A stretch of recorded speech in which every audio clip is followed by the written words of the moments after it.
നമസ്കാരം. ഇത്തവണ 400-ലധികം സീറ്റുകൾ നേടി ബി.ജെ.പി. അധികാരത്തിൽ വരുമെന്ന് പ്രധാനമന്ത്രി നരേന്ദ്രമോദി. പത്തനംതിട്ടയിൽ എൻ.ഡി.എയുടെ പ്രചാരണ വേദിയിൽ സംസാരിക്കുകയായിരുന്നു മോദി. കഴിഞ്ഞ തവണ ബി.ജെ.പിക്ക് 2 വോട്ട് ശതമാനം നൽകി. ഇത്തവണ 2 സീറ്റുകൾ കേരളത്തിൽ ലഭിക്കുമെന്നും അദ്ദേഹം പറഞ്ഞു. മലയാളത്തിൽ സംസാരിച്ചുകൊണ്ടായിരുന്നു മോദി പ്രസംഗം ആരംഭിച്ചത്. എന്റെ സഹോദരന്മാരെ, എല്ലാവർക്കും എന്റെ നമസ്കാരം എന്ന് പറഞ്ഞതിന് പിന്നാലെ ശരണം വിളിച്ചുകൊണ്ട് മോദി പ്രസംഗം ആരംഭിച്ചു. ഇത്തവണ കേരളത്തിൽ അധികാരത്തിൽ വരുമെന്ന് ഉറപ്പാണെന്നും മോദി പറഞ്ഞു. റബ്ബർ വില വർധനവിൽ LDFും UDFും ഒത്തുകളിക്കുകയാണ്.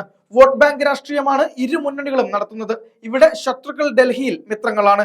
കേരളത്തിലെ ജനങ്ങളെ കബളിപ്പിക്കുകയാണ് ഇവർ ചെയ്യുന്നത്. സ്വർണത്തിന്റെ മറവിൽ LDFും സോളാറിന്റെ മറവിൽ UDFും കൊള്ള നടത്തിയെന്ന് ആരോപിച്ച മോദി കേരളം മാറി ചിന്തിക്കണമെന്നും ആവശ്യപ്പെട്ടു. CPIM-ഉം കോൺഗ്രസും കാലഹരണപ്പെട്ടു. പതിറ്റാണ്ടുകൾ ഭരിച്ചെടുത്ത് ഇവർക്ക് അധികാരം നഷ്ടപ്പെടുകയാണ്. കോൺഗ്രസും ഇടതുപക്ഷവും മാറി മാറി വരുന്ന ചക്രം പൊളിക്കേണ്ടതുണ്ട്. കൊള്ളക്കാരെ പരാജയപ്പെടുത്താൻ തനിക്ക് കേരളത്തിന്റെ ആശീർവാദം വേണം. മലയാളികൾ പുരോഗമന ചിന്തയുള്ളവരാണ്. കേരളത്തിന്റെ പുരോഗതിക്കായാണ് BJP സർക്കാർ പ്രവർത്തിക്കുന്നതെന്നും കേരളത്തിന്റെ സമഗ്ര വികസനമാണ് മോദിയുടെ ഗ്യാരണ്ടി എന്നും പ്രധാനമന്ത്രി പറഞ്ഞു. കേരളത്തിലെ കോളേജ് ക്യാമ്പസുകളിൽ കമ്മ്യൂണിസ്റ്റ് ഗുണ്ടകൾ അഴിഞ്ഞാടുകയാണ്. ക്രിസ്ത്യൻ വൈദികർ ആക്രമിക്കപ്പെട്ടു. സംസ്ഥാന സർക്കാർ പൂർണ്ണ പരാജയമാണ്. കേരളത്തിലെ നിയമപാലനം പരാജയമാണെന്നും മോദി ആരോപിച്ചു.